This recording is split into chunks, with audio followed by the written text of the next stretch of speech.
moving on to the panel discussion. For security reasons, everyone but the panelists are muted. If you have a question or comment, please use the chat function and we will try to get to those at the end of the program. Tonight, our topic is inclusive access so everyone can enjoy nature. Our moderator is Virginia Holman. Virginia, wave.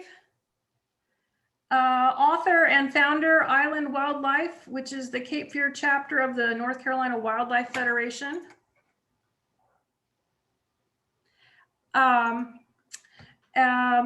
And in alphabetical order, our panelists are Chris Helms. Chris, give everybody a wave. Superintendent of the Carolina State Beach Park. Abigail Krump. Abigail, yep, is the Audubon Dangermond GIS fellow. Hopefully at some point she'll explain what that means. Freya McGregor, Freya, give a wave, is the coordinator for Birdability. Marci Mowery is the president, Pennsylvania Parks and Forests Foundation. Dwayne Patterson, we see Dwayne there. He's the director of the North Carolina State Parks. Wow. Thanks, Dwayne, for being here with us tonight. Virginia Rose, we have two Virginias, Virginia H and Virginia R. Virginia Rose is the founder of Birdability, for which Freya is the coordinator. And then our last panelist, but not least, is Lorraine Woodward, who's an advocate and local businesswoman, I think, in Carolina Beach. Is that right?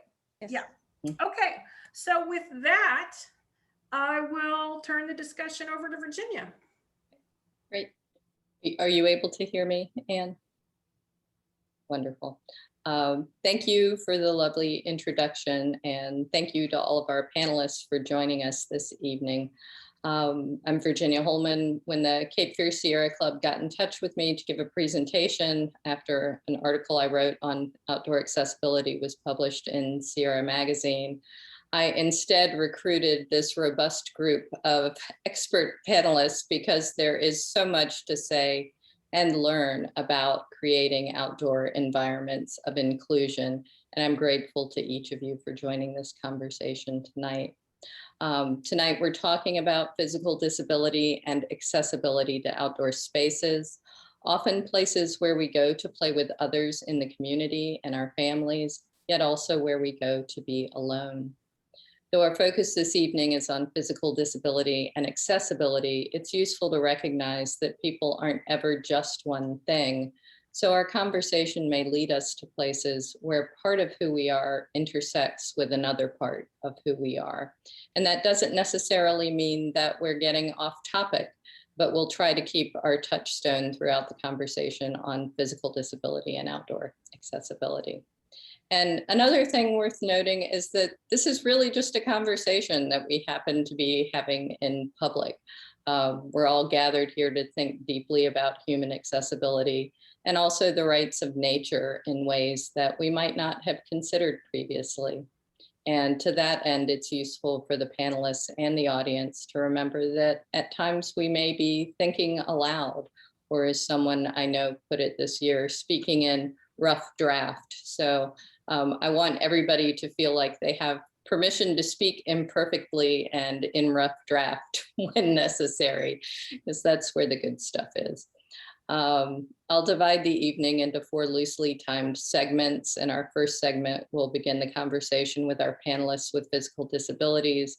In our second segment, we'll lead with our panelists who work in parks and recreation. And in the third, we'll lead with the panelists who've worked to incorporate human rights to nature to better align with the human rights of nature. And finally, we'll open the floor to audience Q&A.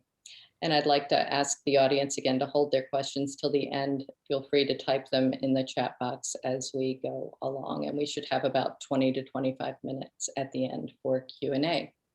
So first, I'd like to invite our panelists with physical disabilities to introduce themselves and discuss some of the issues they've faced with outdoor accessibility and to talk about what changes are necessary. And Virginia Rose, would you like to lead off? Sure. And first of all, I want to thank you so very much for gathering us together, for letting Birdability be a part of it. We appreciate that, and we appreciate your insight. Thank you. Thank you. My name is Virginia Rose. I'm founder of Birdability. It was just a mere 3 years ago when I determined that I had learned so much in my birding experiences, and I had grown so much as an individual. And I always like to say that I found my best self out there. And I realized at that time that I wanted to make sure that everybody who had a mobility challenge could experience what I experienced. It was so important to me and such a life-giving experience that I wanted to make sure that everybody like me knew about it and knew that they could do it. I was sure that they didn't know about it and that they didn't realize it was something they could do. And so as a person in a wheelchair, I've been in a wheelchair 47 years. I was hurt in a horseback riding accident when I was 14. And I've used a manual wheelchair ever since.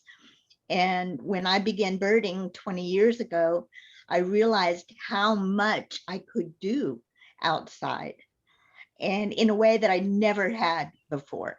I realized I could get lost on a path for 4 hours and be wonderfully lost, and finding ways to be with myself alone that I never knew before. So it was a wonderful experience for me.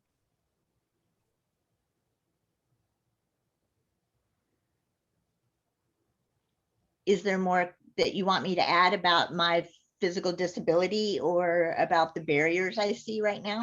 I was going to ask what access issues you've faced and what changes you feel are necessary. I recall when we were interviewing for the article, some things came up that as someone who's not physically disabled, it surprised me, like visual barriers to someone in a wheelchair, for misplaced railings and Right. those sorts of things. So. Right. All right. So I'm a paraplegic, which means that I have pretty adequate upper body skills.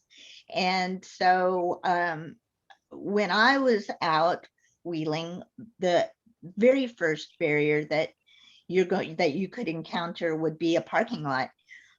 It may be that there is no handicap parking at all in the lot. It may be that there's parking for handicap, but not for a van, because a van requires an 8-foot space on the right-hand passenger side of the vehicle. Mm-hmm. Otherwise, a person in a wheelchair who drives a van won't be able to get out of the car, much less on the trail. So I would say the first barrier could be parking.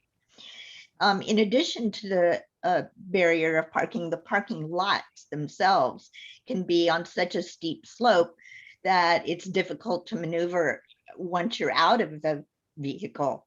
It could be that the surface of the parking lot makes moving through the parking lot impossible. It may be that there's a giant puddle or huge potholes or cactus or all kinds of other obstacles in the parking lot. So you're not out of the jungle until you're really out of your van and onto the trail. So I would say parking first. And then second might be the entry gates. The entry gates may be especially in Texas, but I feel like there are so many sort of homemade jerry-rigged gates that you end up either sidling around somehow or scooting under somehow, or you have to have a bunch of walking people hold the chain up so you can what is that, limbo under it, or the people who are walking can pick you up and take you over the chain. So I mean, there's a million ways to keep people out of the park. The other thing I would mention about gates is the 32 minimum width for a gate is required for people who have wheelchairs to move in and out of that gate entrance. There are also certain kinds of gates designed to keep motor vehicles out. And those can be really difficult to maneuver with the angling that the gate has created. So all of those things, not just the parking and not just the gates, but then onto the surface of the trail itself. Of course, sidewalk is going to be the easiest, but a lot of people are using what they call crushed granite surfaces, and many of those are very usable. It depends on how soft the crushed granite is. If it's too soft, then your wheels just wedge in it and it's really difficult to move. Sand is next to impossible. Gravel is next to impossible. So all these well-meaning trails may be wide enough, but not prepared with a surface that a wheel or a person in a wheelchair can actually use. So there are more, but I don't want to take more of everybody else's time. Okay, very good. Anyone else want to chime in who has a physical disability? Lorraine, one of the things that occurred to me was Virginia was mentioning sand, and of course that was a big issue here in Carolina Beach with the removal of the beach mats, and now they'll be put back down now that the variant is permitted. But maybe you'd like to talk a little bit about that. Sure. My name is Lorraine Woodward. I have a house here at Carolina Beach, and I have muscular dystrophy and have been using an electric wheelchair for over 10 years. Before that, I used a 3-wheel scooter. I am weak in my arms and legs. So unlike Virginia, where she has the upper body strength, I don't have that, nor do I have the lower level strength either. But I have power in my voice. And so that's what I like to use a lot. It's interesting. Yes, the beach mats were my first experience to ever get on a beach. And it's something that before the beach mats, I would have friends come and visit me. When you have a beach property, all of a sudden you're very popular and everybody wants to come and see you, which I absolutely love. But I would go to Carolina Beach and I would sit up in the upper part and I would wave to my friends at the beach, and they're going, "Lorraine, let's take a selfie." And they'd be on the beach and I would be way back here, this little dot. And it made me actually kind of sad. And I would have little friends come into the beach and they would want me to go and make sandcastles with them, and I couldn't do that. And so when there was a chance for us to have beach mats, I had the privilege to trying them out before they decided which mat to get. And when we got them, I could then do a selfie at the beach with my friends, and I could wheel out and make sandcastles or watch Ella make sandcastles while she was here. And then I just go and chill out. I've had enough of work and I just want to go watch the birds and the people and listen to the waves and watch the clouds go by. And I can do that. And it's really, well, it may not seem amazing for a lot of people, but for somebody who could never get on a beach, and I have a 350-pound wheelchair, so it's heavy and no problems. Now, I will say though, like Virginia, I was thinking about barriers, and I too started at the parking lot. And what I'm amazed at so many times is that there isn't space for my ramp. So I park illegally all the time. I'm just like, you got to do what you got to do. And so I'll back into a space so that my ramp will come out the other side. The challenge sometimes with that is that there's limited hard surface. So the ramp goes down and then there's sand. And I'm like, quick, I got to turn around and get back on the ramp or else I'm going to get stuck. And I remember when I first got here in 2015, everybody talked about the piers. And it's like, I want to go check out the piers. Yeah. I live at Carolina Beach, so I'm going to go to the Carolina Beach Pier. Well, I drove there and I couldn't get to the pier because there was a concrete area and then there was sand to get to the ramp to the pier. And our church had worship service on the pier and I couldn't join them. So I went to the Curry Pier And I love the Curry Pier because I can drive up, I can get out, I can go on the pier. Now I hold my keys so tight because I'm afraid that I'm gonna like drop them in the ocean. And I love to talk to all the people that are there. And you know, Virginia, you get lost in going on the trails. I get lost in being on the pier, and that's really fun. And so the surface is a big issue. For me, ramps are also a big issue in Carolina. And it's not that every ramp has to be accessible.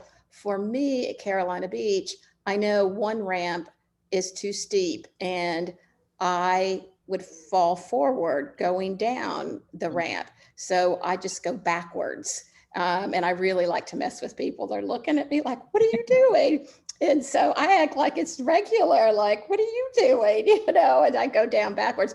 And then there's a ramp that the slope isn't as great. So I can go down frontwards. So slopes, you know, are something that I really can eyeball and look at, but because I really will fall out of my chair because heaven forbid I wear the ugly seatbelt. My boys are always like, Mom, put your seatbelt on. And it's like, no, I don't want to wear the seatbelt. That's ugly, you know? So consequently, I might fall. Surface areas like Virginia talked about, grass, you know, again, if it is hard, you know, dry grass, I'm good to go. If it's not and it's soft, my wheels just keep spinning. I went over to Hang 10 to have lunch the other day and it was soft grass and I didn't think much about it. And my wheels just dug and they know that Lorraine was there. And so, you know, it took a couple, I always get to meet people though. That's the benefit of sometimes, you know, you teach people, you meet people. And so so I think about the surface. Also the steepness of the terrain. I was at park in Raleigh and I started going sideways and I thought I was fine and I'm going sideways and all of a sudden I roll over. And it said it was accessible, you know, it had different elements of accessibility, but the slope was such that as I was driving, I kept going a little more over and before I knew it, I fell over. Another area, particularly like at a zoo or an area where you're going to have a lot of people, because I sit in a wheelchair and there's a lot of people, I don't always get to see what's in front of me. So as you're having events, to think about the areas, do you have seating, like if it's going to be an outdoor concert, and can you have a place in your field where maybe people in wheelchairs can sit so they can see it? Because everybody stands up to sing and dance and have a good time, which I'm a part of, but I can't see it because everybody's in front of me. Something that we did here at Carolina Beach that was really nice is we created these informational boards for the different, like the amphitheater out here. So we have the information board here, but we put the seats on the side so that way the wheelchair could roll in front of the information board and see without, they thought about putting the bench right in front of the information board. But again, that was like intruding on somebody's space as they were sitting there. The other thing that it did by having the seats at the end is my friends get tired. And so I'll go hang out with them. I never get tired. I don't understand why they get so tired when we've only been out there for 3 hours. But that allows easy access to sit with them. So that's something. I'd like to see more Hoyer lifts in pools. You're supposed to have a Hoyer lift in these public pools, and I want to go swimming. I love the water, but there's never a Hoyer lift. And so that's something I would like to see. I can go on and on and on, but I'll stop now. Yeah, this is really great and incredibly useful. And one insight I'd like to share with the audience and some of the folks on our panel that I had when I was writing the article, and it was a comment Virginia Rose made about accessibility and the definition of accessibility. And Virginia said, accessibility means that you can do it by yourself. that that's the definition. And a lot of people don't seem to understand that or really get that. And so I want to drive that point home to our audience and to some of our panelists as well, that when we're talking about accessibility, we're talking about making it possible for people to do things on their own, however they choose. Anyone else with a disability who would like to speak about these issues that they've faced with outdoor accessibility and talk about changes they'd like to see? I'll jump in if no one else. I don't want to speak over anyone, but I don't necessarily identify as having a disability, but I do identify as having an accessibility challenge. And so at Birdability, we talk about people with disabilities and other health concerns, and together that combination of people who have accessibility challenges when trying to get out in nature for us to go birding. So it might not be a trail, it might be a bird blind or an observation platform or anywhere you might go birding, not just trails. But I have a dodgy knee. Nearly 2 years ago, I just woke up one morning and I couldn't straighten it. MRIs, CT scans, like all the things. No one knows what the deal is. I can straighten it now after quite a lot of months of physical therapy, but it's still kind of funky. I call it a dodgy knee because it's not diagnosed. And benches are really important for me. So benches are irrelevant to Virginia Rose. She's in a wheelchair, and Lorraine, I guess too. But for me, they're really important so that I can have a rest and sit down. And if I have a bad day with my knee, I can still maybe do a small trail that's flat and smooth and doesn't have too much climbing, as long as I can have a sit. So benches are something that make a lot of difference to me in the outdoors. Sometimes they're irrelevant. On days that I have good days, it doesn't matter. But there's a lot of folks as well who wouldn't necessarily say they have a disability, but they might have lupus or multiple sclerosis, or they might just have come out of chemotherapy, or they might be super pregnant. And a bench is the difference between whether they want to, try that 1 mile, even a 1 mile trail or not. So benches are a big thing. Are there any recommendations for spacing? Like how far apart? So the Americans with Disabilities Act. So I'm an occupational therapist, by the way. So my training is in enabling people with injuries, disabilities, or illnesses to do the things in their everyday life that they want to do, but they can't because of that thing. So modifying the environment is a huge bit of occupational therapy. The Americans with Disabilities Act covers a few things. The Architectural Barriers Act covers a bunch of more stuff but these federal laws are only applicable to federal buildings that are new or being modified, or federal property. There's the Forest Service, US Forest Service have some guidelines for trails that come out of the Architectural Barriers Act. Benches are not in there. So there isn't a formal recommendation for how far apart benches should be, but they should be, my assessment is that they should be every 300 to 600 feet on a trail that's advertising itself as being accessible. There are a lot of trails that tell you they're accessible and they're really not. And all that stuff that Virginia and Lorraine were talking about, even that thing where it's paved up to a point and then the next bit, there's a bit that isn't paved, that's not accessible anymore. There's once you start looking for all these features, there is actually a whole lot of stuff that goes into this, and even stuff like having audio components for interpretive signs so that folks who are blind or have low vision can access that information. That's not relevant to me or Virginia, but it is for a lot of people too. So there's a whole lot of stuff that goes into that. And once you start digging around and looking at trails and other outdoor spaces, not many are really actually as accessible as they kind of think they are. So but yeah, every 300 to 600 feet seems to be about right, but that's debatable, depending on the context, and there's no hard and fast rule for that. When we talk about accessible trails, and this is a question for Virginia and Lorraine and Freya, are we saying that all accessible trails need to be paved? I think what's critically important is that however they are designed, that is communicated at the very beginning of the trail, so that, and it's continued throughout that trail, and it doesn't stop after 500 feet.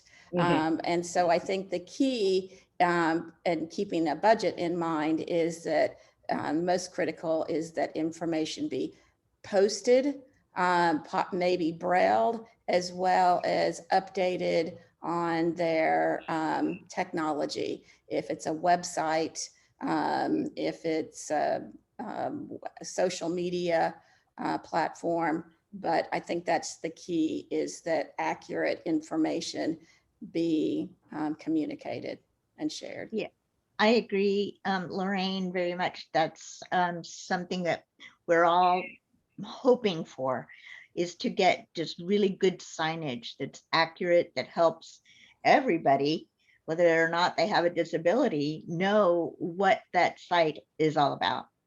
I would also like to speak to the idea of accessible trails having to be paved. I appreciate this desire to have a wild place stay wild. And you hear a lot of that when masters of the trails or owners of the property complain that they don't want to have paved trails. They want to keep it wilder.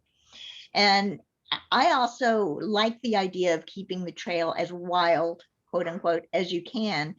And sometimes hard packed dirt is better than sidewalk. And I don't know if you've had that experience, Lorraine, being in the motorized chair on just hard packed dirt. Sometimes it's easier for me to move on hard packed dirt than it is a sidewalk. And there are particularly some places in the valley, the Rio Grande Valley, and also places in the High Island area where hard packed dirt is all that is there. But it's a doable trail. It's still doable. And this is, this is the thing that Freya and I talk about a lot, is there are so many different disabilities. And I really want to shy away from having a one size fits all solution to what we call accessible. I want us to continue to reach the highest level, and that might be with sidewalks, but we don't all need sidewalks all the time. And if the soil is such and the topography is such and the vegetation is such that hard packed dirt works, then I want us to be able to leave that. I think also if there's, a mapping, again, it's all about communicating and sharing of information, so that, again, this trail or this environment is accessible for this type of mobility device, so that, when you're looking, and I don't know if there's a central location where you can find that, but maybe building that information of creating trail material that other people can use, so that, just like when you go shopping, you go to this area of shops because it meets your needs or what you're looking for, and you go to this trail. I'm trying to create an example that everybody might be able to, and I'm totally messing it up. But I totally agree with you that as long as we can identify the information at hand and show folks that information, so they can then choose where they want to go. Right.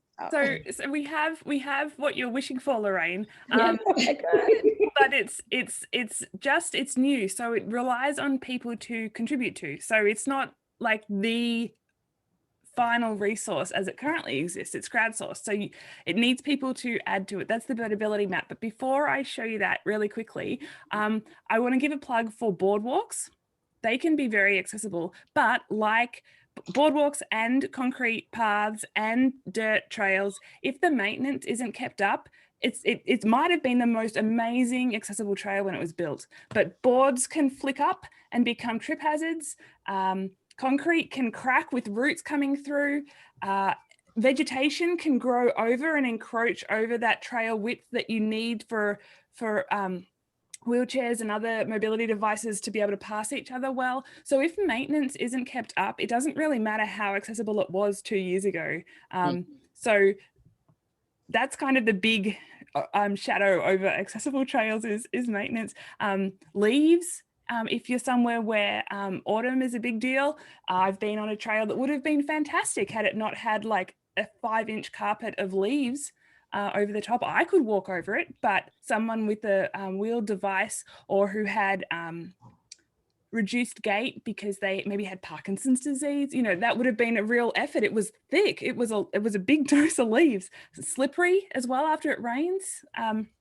But yeah, so trail information signage at the trailhead, I think is really important on those signs, but also knowing about it before you go can be a real big difference between someone wanting to try out a trail and just assuming that they can't do it because most other trails they can't access. And so we have a really cool thing that Abigail is smiling about because she is a huge component of this.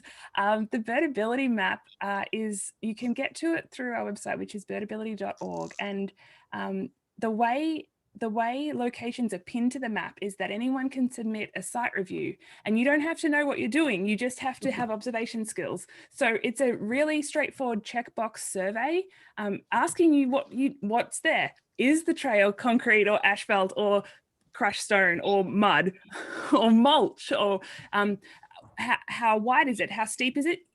Best guess is fine. Sometimes that information is available on the trailhead sign.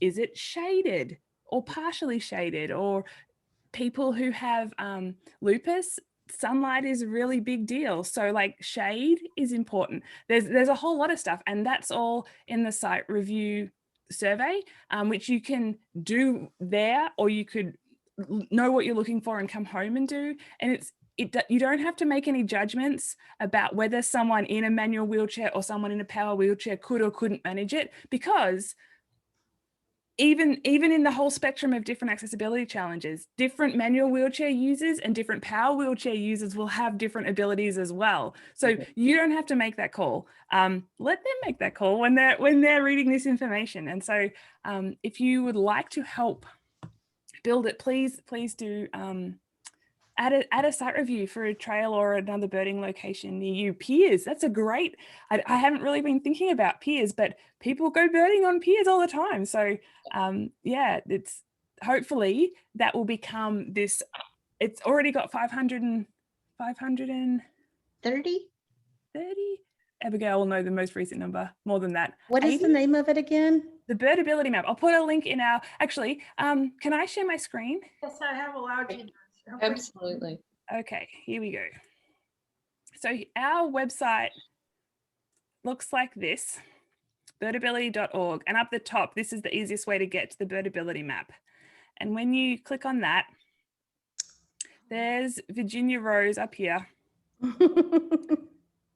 And it's worldwide, although we don't have too many international locations yet. And you can zoom in on any of these yellow diamonds and click on when you get down to a single diamond and see the information that someone else has added. To add your own, you click on the Submit a Birdability Site Review, and then this checkbox survey comes up. And it kind of looks long, but it's not hard. It's just detailed because there is such a range of different accessibility challenges. And when you click submit on that, and you refresh the map, your pin location will show up. So there's some pretty instant gratification.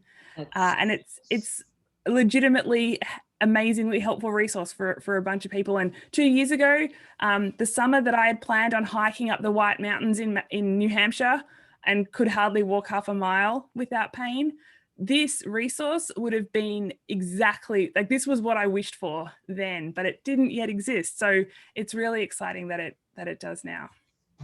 That's great. Well, and it really puts the power in the hands of the user. So you can you can consult this and know what you're getting into before you're even out of the van.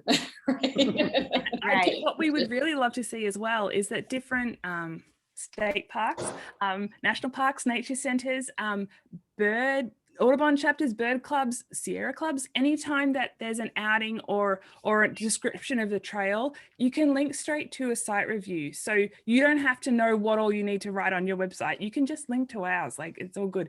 But that means that the accessible trail, someone can see, oh, what does that actually look like at that location?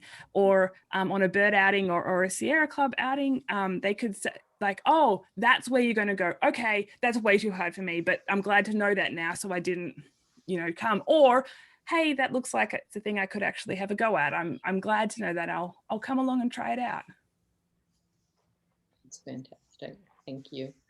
I'd kind of like to jump into the next segment and then loop back to Birdability toward the end here, and talk to the folks who work in parks and recreation about what's currently provided in their parks for accessibility, their plans for the future, and what issues they've faced creating physical environments of inclusion, and including perhaps any commentary on successful community negotiations for more inclusive environments.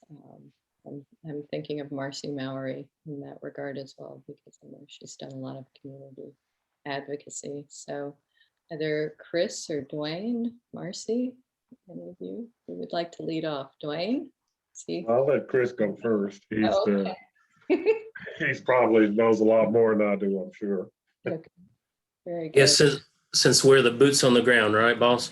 That's right. Well, superintendent here at Carolina Beach State Park, and accessibility is certainly a concern, and sand is a big issue, as was already pointed out. At our state park, we do have accessible camping. So we have, and as was mentioned earlier, ADA not only dictates national parks, but also state parks, municipal parks. It's a must that we go along and follow ADA. And the director could certainly tell you that before any bathhouse is redone, before things are done, ADA is a part of the what goes into the planning there for sure.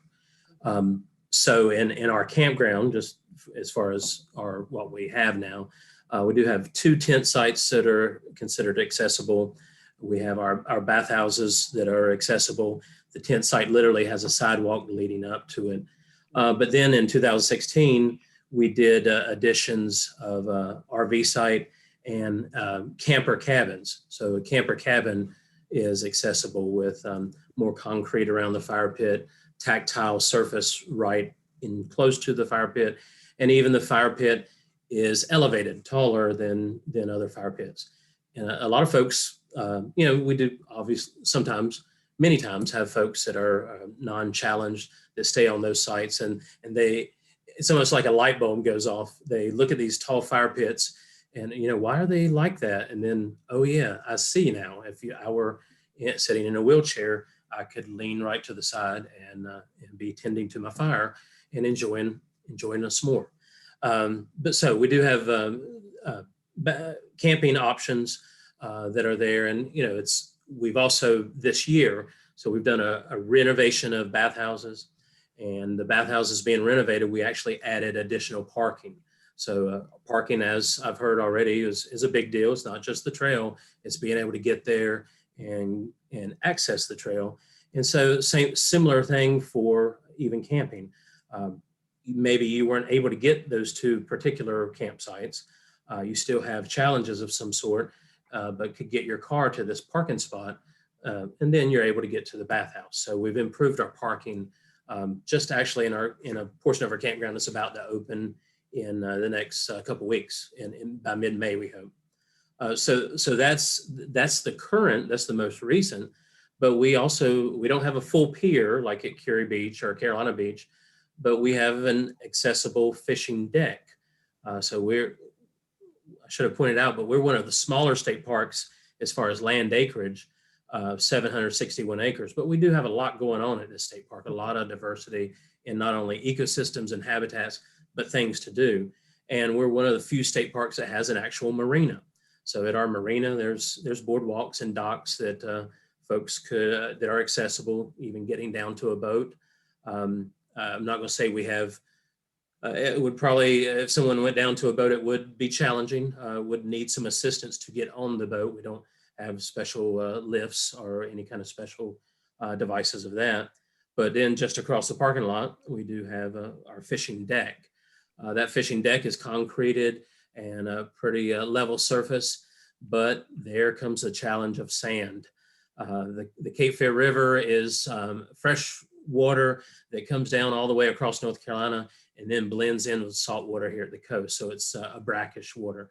And so we do get tidal influence. And this is sort of where Virginia Holman, I think, was mentioning earlier, where we cross the boundaries into different subjects.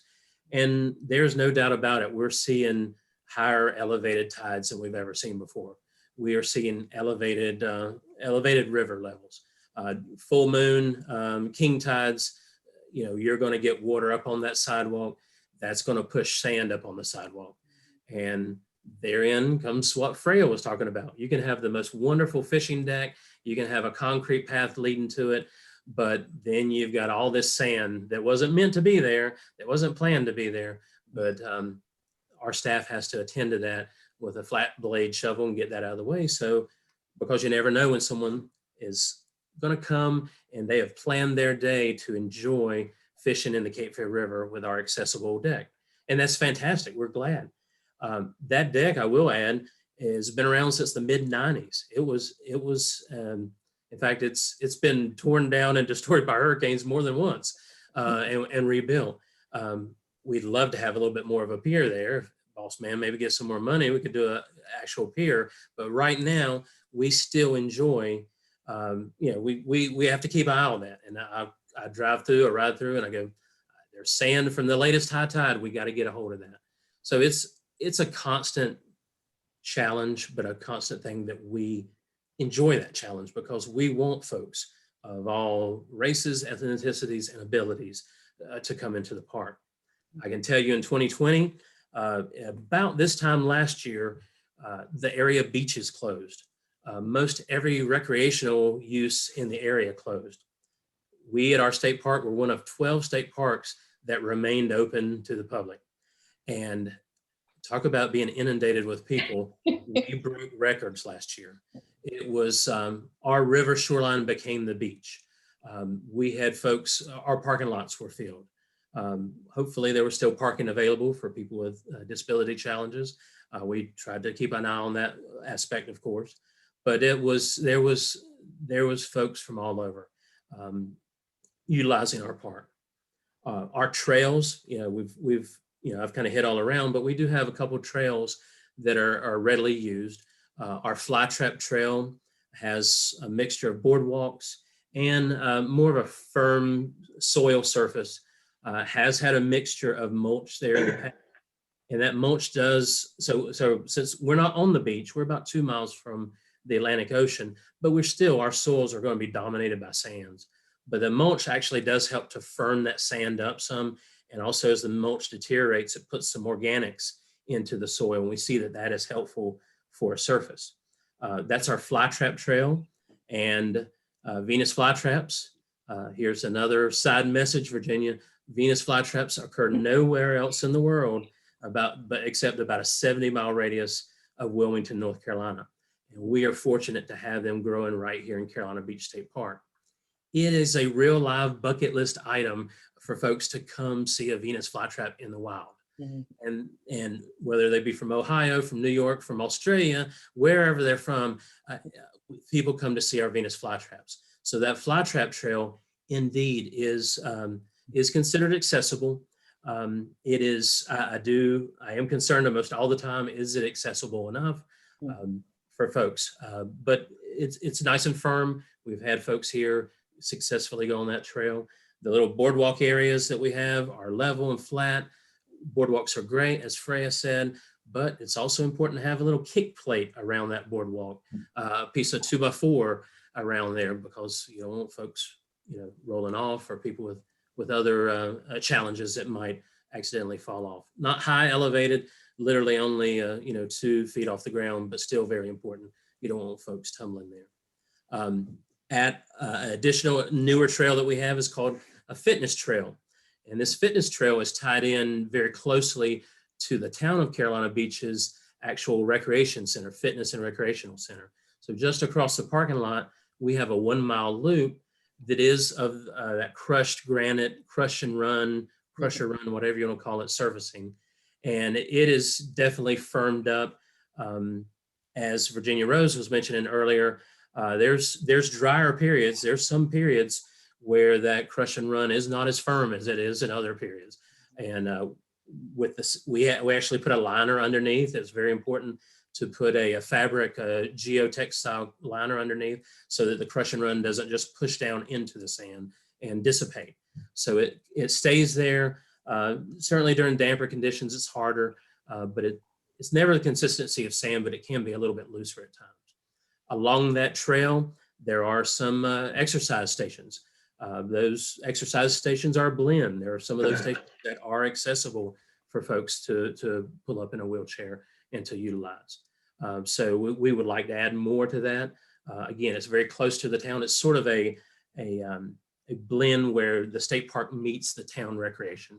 And that's pretty cool that folks can utilize that fitness trail after utilizing the actual fitness center. I can tell you too, all the planning, and you guys know this, all the planning in the world can be done, all the good intentions can be done, but it's not until you have someone actually here physically sampling the wares, out here on the trails and seeing what goes on. And we've been fortunate to, I've been here 10 years. There's a gentleman that comes camping in our campground every year. His name's Larry from Winston-Salem. And he has about the nicest motorized wheelchair you're ever going to see, with knobby tires. I bet Virginia has seen such as this around. But yet at the same time, us as natural resource managers, while we get concerned for the degradation of a trail, his trail is very low impact, or his device is very low impact. And we've been out there walking the trails with him, and he's showing us what he can do and what he has issues with in the campground. It might be just, a lip of 5 inches from a tent pad to a surface. And he does it in such an eloquent way. Hey, Chris, when you get a minute, come by here. I want to show you a few things as far as little tweaks, little things that we can do. We have a really great relationship with the local Convention Visitors Bureau, the Wilmington Convention Visitors Bureau. They are part of the folks that get fly traps on the bucket list too. If you're in Wilmington area, go see the Battleship. If you're in Carolina Beach area, go to the boardwalk, get a Brits donut, and then come see a Venus flytrap at Carolina Beach State Park. So that's cool that we're on that list and on that bucket list. Well, we had a guy named Corey Lee that visited here one time, and he's a travel blogger, but he again is in a wheelchair and is a motorized wheelchair. Travels with his mother, but he very much can do his own thing and go his own places. One of the draws to get him to Carolina Beach also was that beach mat. It was early when the beach mat was first done, and he's from Georgia, travels, one of my rangers said he's in Costa Rica right now. So it literally his first trip since COVID shutdown.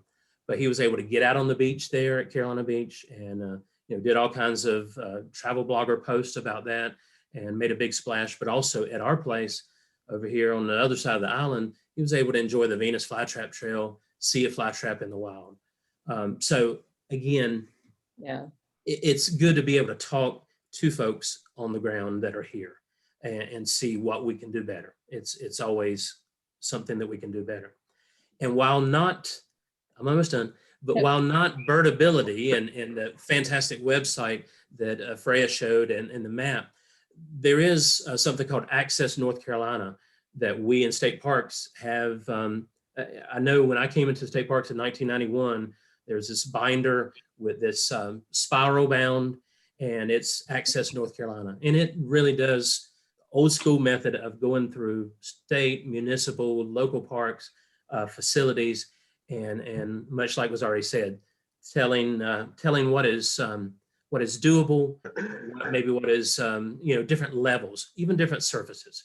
And so I think the last I saw that it is online, and I think the last iteration I saw, I think, was 2015. But Access North Carolina is a good hard copy source to sort of look at something before you go. Great. Thank you Well, so much, Chris. Well, Dwayne. from the opposite end of the spectrum, the good thing is that we have good leadership at the parks like Chris that takes the initiative to call with visitors and find out what their real needs are. I guess from my perspective, I'm probably at the other end of the spectrum trying to get them the resources that they need. Mhm. And I do believe that the laws surrounding access and disability rights are very good, because that means we almost automatically will make things, the new items that we build, as accessible as possible and up to the current date standards.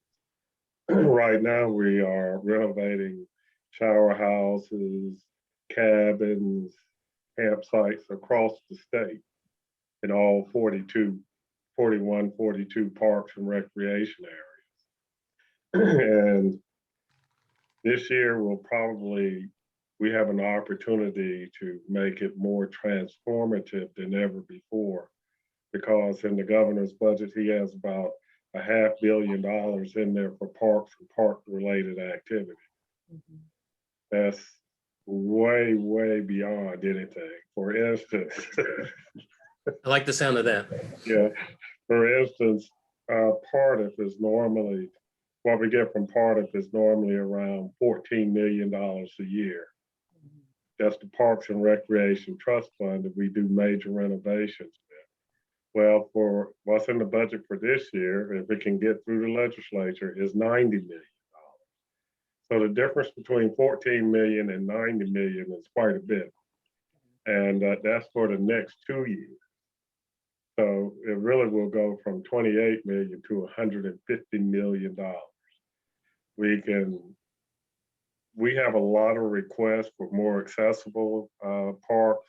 We have requests for more horse trails. We have more requests for more biking trails. We have more requests for more campgrounds. But all of those needs can make a big leap toward being satisfied. And a lot of the money that we spend would go towards those types of things. In addition to that, that 150 million, about 250 million would be for what we call capital projects, a lot of campgrounds and campsites around the state, and also fixing just regular stuff like electrical and sewer systems. People don't like to think about sewer systems, but if you've been to the top of Mount Mitchell, we have bathrooms up there and we have water up there. People sort of take it for granted. Oh, I'm going to the restroom. Well, it's a challenge to get a restroom up at the top of Mount Mitchell and the other mountains and things that are there. So I just wanted to make that point, that to the degree that you can be supportive of what is in the budget for this time, call up anyone you know and do anything you can, because they have a lot of money and the state has a lot of money right now. And Parks needs to get its fair share. And we're very hopeful that we'll get a good chunk of it. The other thing I would want to mention is that we also have a lot of competing interest in terms of, sometimes for instance, I was at a park about a month ago, and I was trying to get them to put the handicap spaces closer to the activity that I won't mention the activity because I don't want to expose the park, but closer to the activity that goes on to that park because of handicap spaces. On the other side was historical people saying that would mess up the view shed, the history of that particular site. Mm. And so we got these competing interests. Other times it might be conservationists versus historic sites, and all of these things are very important. The hard part is figuring out the criteria that makes it the most important thing at that moment in time. Is the protection of the environment the most important, or the accessibility the most important? That what Freya and others are doing with delineating what's in the trail so that people will know is a very good way to solve a lot of that, because sometimes people will want to take the challenge and go on that more difficult trail. For me personally, I think all of us have disabilities to a certain degree, but there are certain trails I won't go up in park because I'm a little bit older and I got a little bit heart issues and things of that nature. But if I know what I'm getting ready to get into, I can make that decision on my own. And I think all of us will eventually face that, where we have to recognize, or do I want to take this challenge on or not? So, you know, I've enjoyed listening to everybody speak today. I've made a lot of notes, but I really think with state parks, most of those issues we deal with fairly consistently. I hope you're not seeing a lot of accessibility issues in state parks, and if you do, please let me know, because we don't want any. I ran a regional disability, I worked with people with developmental disabilities for 10 years, and I grew to love those, my friends that were there, and I serviced during that time frame. So I don't want ever to see any type of barrier that's there that doesn't have to be there. And so it's a part of my heart, and I still miss them, and I still go see them a lot of times. But so keep fighting the good fight, and anything that we can do, let me or Chris know, and we'll get it done. Wonderful. Thank you so much. Marci, did you want to speak a little bit about your experiences advocating? Yes. I'm Marci Mowery. I'm the president of the Pennsylvania Parks and Forest Foundation. We're similar in North Carolina. You have Friends of North Carolina State Parks. We're the nonprofit partner for our state parks and state forests. So, you know, we came to accessibility probably about 10 or 12 years ago when the state built a nature inn. And I have a son who's profoundly deaf, and one of my staff members has a husband who utilizes a wheelchair. So we were super excited to go to this new nature inn and check out the accessible rooms. And you could get into the rooms, and then you went into the bathroom and they were not accessible in any way. And it was a multi-million-dollar building, and they failed with the accessibility aspect of it. And so we looked at the challenges that we were facing in Pennsylvania in terms of making sure that everybody had access to the outdoors, and started to do training. So we started at the very basic level with, you know, the person who has the most contact with visitors in a state park in Pennsylvania is the education staff. So we brought in a trainer on accessibility performance and talked about how to make your programming more accessible, how to communicate about your program so somebody can make the decision as to whether or not they can participate. How if somebody shows up and they have a disability, how do you accommodate that disability? For example, if you're doing a paddling and somebody is missing a limb, how can you pad out the kayak, and how can you assist them in getting into it? So that was our first and entry level. Then we trained all of our staff and a number of volunteers in doing accessibility surveys. So we actually went out to a number of the parks, and we looked at what they said was accessible to see if it truly was. So did the ground truthing. And then we made recommendations, and some of those recommendations have been implemented. Some of them we're still talking to the park or the forest to try to have those recommendations implemented. But we have 121 parks in Pennsylvania, and we have 20 forest districts, so there's a lot to cover. So we haven't done everybody, but sometimes it's as simple. There is an ADA campsite. It's up high. The fire ring is in the back, and there's a steep drop off, and there's nothing preventing anybody from just going over the edge. So it's very simple things that people can do. Or there was one park that we visited that had an ADA campsite, but they hadn't maintained the trail to the restroom, and the rise between the trail and to get into the restroom was over an inch, and it could be very difficult for somebody in a wheelchair. So some of the changes are simple changes, some of them are more complex. Then we started looking at equipment that we could purchase so that it was available for programming or to borrow. An example would be we purchased a beach wheelchair for one of the parks, and the wheelchair actually floats as well. And the gentleman that utilized it, the first one to utilize it, it was the first time he had swam with his daughters in probably, I think it was like 5 or 10 years. So it was not just for him, he was able then to connect with his family. So we've purchased beach wheelchairs, kayaks, hand cranked bicycles.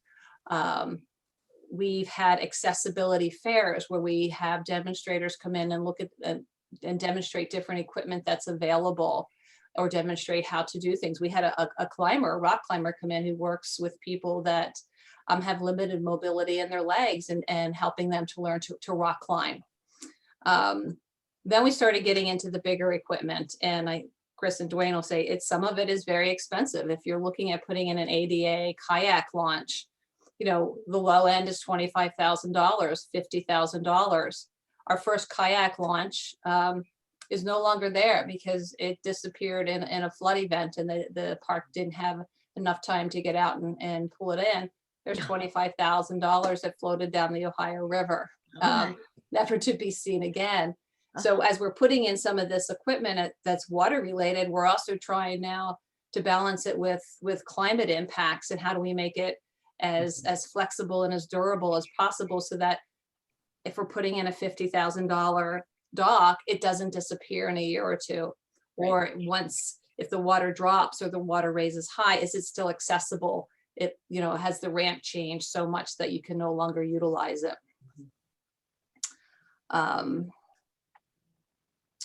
So we also partner quite a bit with the Centers for Independent Living here in Pennsylvania. And I don't know if that's a national program, but they work a lot with their consumers have just various disabilities. So they bring with them a lot of expertise. Or if we're thinking about something, they can bring some of their consumers out, and they can give us the feedback that we need. And I would say one of the examples was when we put in our second ADA dock. It was brought to our attention that while there was a restroom, it was a little bit far away. And for the folks utilizing the dock, it was really important for them to get out of the wet clothes as quickly as possible to prevent chafing. So we actually looked at renting, a portable restroom so that it could serve as a changing station, so that they had the ability to quickly change and be comfortable. It's been very powerful, the work that we've done and the successes that we've had, because we talk to people, we get calls. We got a call from a woman who hadn't been able to kayak in 15 years and was able, because she had balance issues, to get in her boat again, and she felt like she had reclaimed a part of her life. We had one gentleman who was talking to us who had an accident, and because he was able to get himself in and out of the water, but because of one of the docks, he felt more and more confident, and the more time he spent on the water, the more confident he became. And so he actually went and moved out from his parents' house and was able to live independently. So it's really more than just providing somebody with access. It's about helping them to reconnect with family and friends, helping them to improve their health, and helping them to regain confidence. So thank you so much, Marci. One of the things we hear a lot when we start talking about accessibility in natural places is our rights to nature as humans versus the rights of nature. And it was interesting talking with Lorraine when I was working on the article before the beach mats were reapproved. there was a lot of frustration because there was this sense that the mats had been removed because there were concerns about wildlife impacts, in particular sea turtle nesting. And then I had the chance to speak with Abigail, which was amazing, about birdability, but also about how GIS can be used to help navigate what's sometimes a very fraught, emotional issue, as well as a physical access and wildlife issue. So I wonder if you might talk a little bit about that, Abigail, before we open up for questions. Absolutely. So I want to set a foundation, though, for folks who don't know what GIS stands for / what it is. GIS stands for Geographic Information Systems. And what that means is that it is the ability to use location-based data to solve problems. So we're using things like point data, park boundaries, river data, all of that information, and we're building maps that can then help us solve problems. And when I talked to Virginia about this in the article about the sea turtles specifically, it brought up this whole idea of habitat suitability, which is an entire field within GIS, where you're able to take all of the different requirements of a species, such as a sea turtle, what they need to breed, the sand grain size they need, the water temperature, the wave height, the vegetation they need near them. All of that information can be plotted on a map, then can be run through an analysis called suitability analysis to find what is absolutely integral to their life. And from that, you can take that information and prioritize where you're going to put a new trail or where you're going to repair parts of a trail to allow for that experience in nature while also not harming the natural wildlife. Chris, you mentioned something about the Venus flytraps, and as a person who's spent a lot of time at Carolina Beach State Park, I can attest to how amazing they are, and it's well worth the trip. But that's another aspect where you also have to prioritize something like the Venus flytrap, but you can't compromise the accessibility. And so I wanted to, I'm hearing this narrative a little bit too often in terms of there's a divide between conservation and accessibility, when really there's not. My research is actually in trail design and that kind of thing. And the more I've learned about accessibility, the more I've come to realize that sustainable trails, in terms of the kinds of dirt they use, the kinds of slope, the precipitation, the floodplain, all of that is exactly what you need for an accessible trail. You want something hard packed. You want something that's that's durable, which is exactly what a wheelchair user needs. And it's exactly what the wildlife needs to ensure, you aren't having excess runoff and soil degradation and vegetation life suffering. Wide trails, although not necessarily the best in terms of short-term sustainability for vegetation and for wildlife, can actually be wonderful because it prevents off-trail use.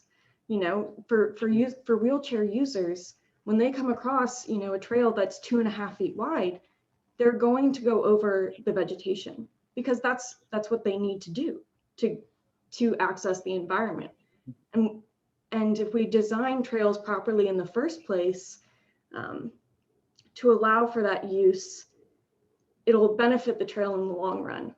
Most ecological impact on trails actually comes from the first step off trail.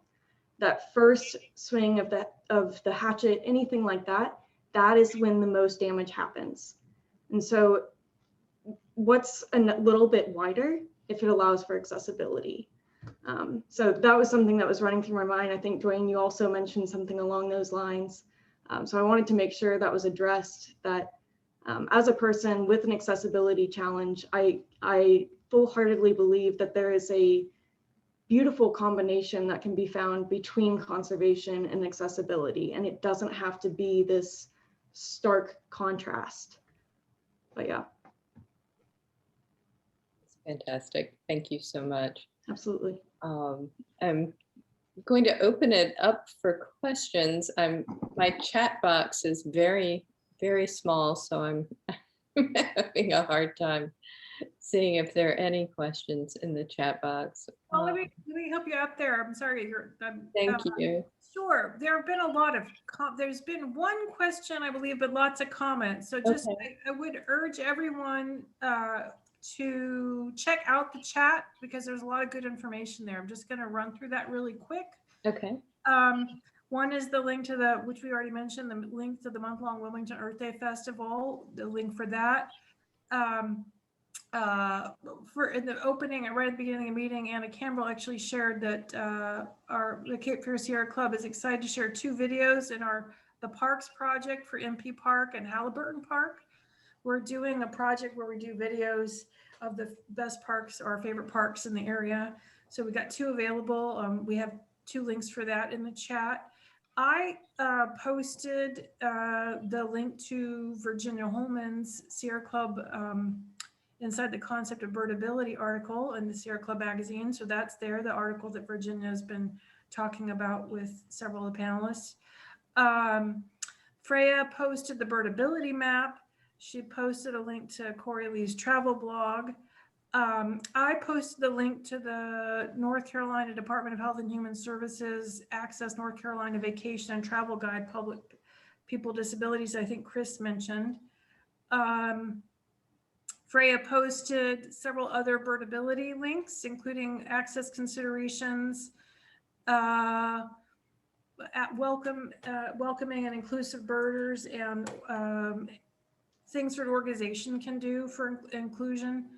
And then some tips for advocating for accessibility improvements. So Freya posted all of that. We did have one question that I saw. I'm going to go back to. That was about the kind of beach wheelchair issue that came up, like not the mats, but like wheelchairs that are designed for going on sand, I guess, and also floating in the water. Mhm. The question is, we read that some beaches, maybe Wrightsville, I guess it's not clear. It'd be great if someone could clarify which beaches in the area have big wheelchairs to use on the beach instead of personal wheelchairs. Are they really available and useful? That's the question. And Chris might be, I'm not sure. Chris, you want to handle that? Yeah, I can tell you what I know. Here in our state park, we do have one of those that is available at our visitor center. There's also our sister park 7 miles down the road, Fort Fisher State Recreation Area, has one down there as well. And the town of Carolina Beach, I'm pretty sure, has multiple at their Parks and Rec Center. I know that I've seen social media posts that you can go there. Now it is probably still another 1.5 miles or so from the beach. It probably would require a truck or something to get it there.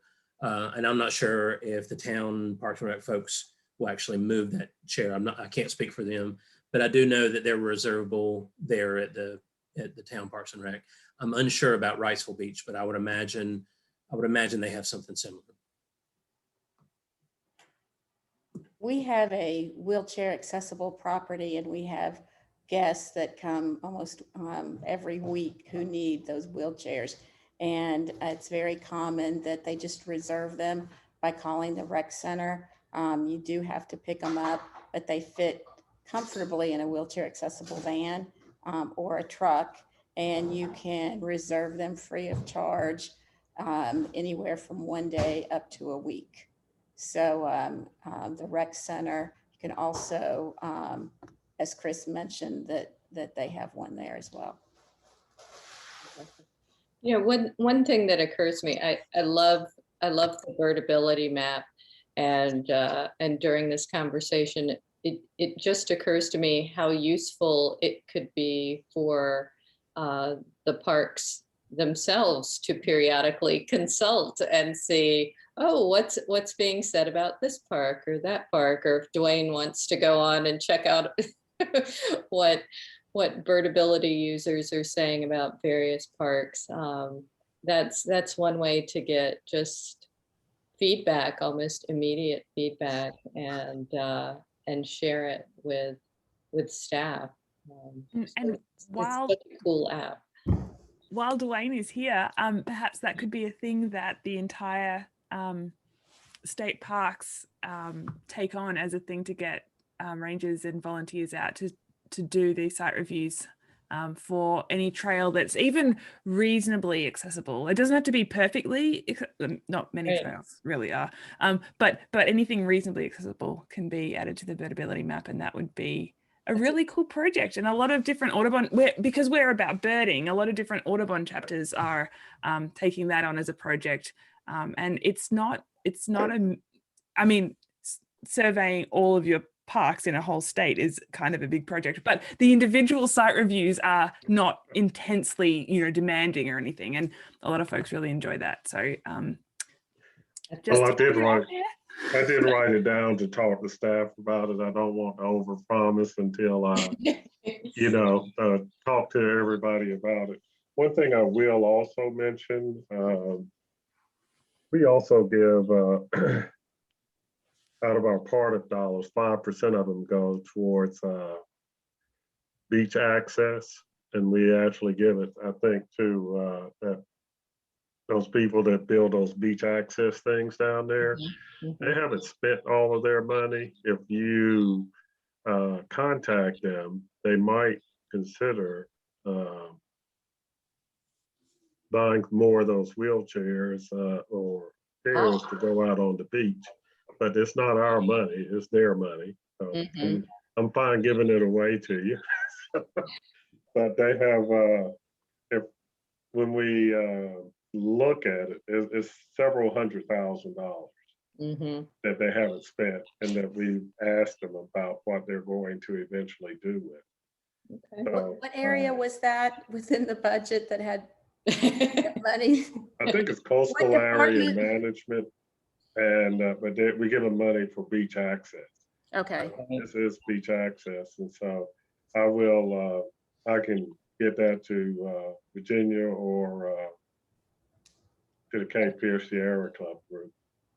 That'd be fantastic.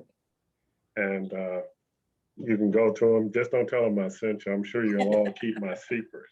We're recording this, right? But they're a good group, and they will be presenting to us, I think, at our next Parks and Recreation Trust Fund meeting. Okay. And I will bring it up with them as well, that beach access is not only building parking lots, but it's making sure everybody can use those parking lots properly. And so. That's fantastic. But I will also, Freya, but look into what we can do as well with our park superintendent. Thank you. Yeah. You just reminded me of something else. By the way, Birdability is a 3-month-old nonprofit, and any donations are greatly appreciated to help us get going as a nonprofit. But I also just wanted to throw out too, you said access, Dwayne, you said access is not just parking lots. It's also not just trails, because a lot of times, even if the trail is perfect, if the people using the environment aren't supportive or inclusive and welcoming in their attitudes, that can be just as much a barrier in the social environment as the physical environment can be. And so the 2 links I put in about welcoming and inclusive birders, yes, that's written for bird outing leaders, but you'll find that a lot of it applies to a lot of different kinds of people who might be outdoors, and inclusive organizations. And as individuals, we have the power to include and make the social environment accessible to different folks with different accessibility challenges as well. So, and that also applies to people who are Black, Indigenous, and people of color, and folks who are LGBTQIA+, the people from other countries, women, young folks, the way older folks, the way the people using these trails can include or exclude or enable or disable participation. So just that's a whole nother conversation. Right, but, there's some on that website if you want to check it out. Yeah, I was- well, I was I'll gonna go and look at it, and we are trying to do a lot of things to diversify and welcome everyone there. But like I said, we have really good staff, and they're very welcoming. I get emails every day just about somebody complimenting a ranger or a superintendent, and very seldom do I get critiques. You know. Now I get a good amount of suggestions, but not criticisms, which is those are two totally different things. But but I do get a lot of compliments on them, so I will take it up, and I'll put Chris in charge of it. Oh, great. Excellent, excellent. Well, I just want to go ahead and wrap it up. We're at kind of at time here. There were no more comments or questions. I think we No, managed. there's a gentleman waving his hand, Jim Nesbitt.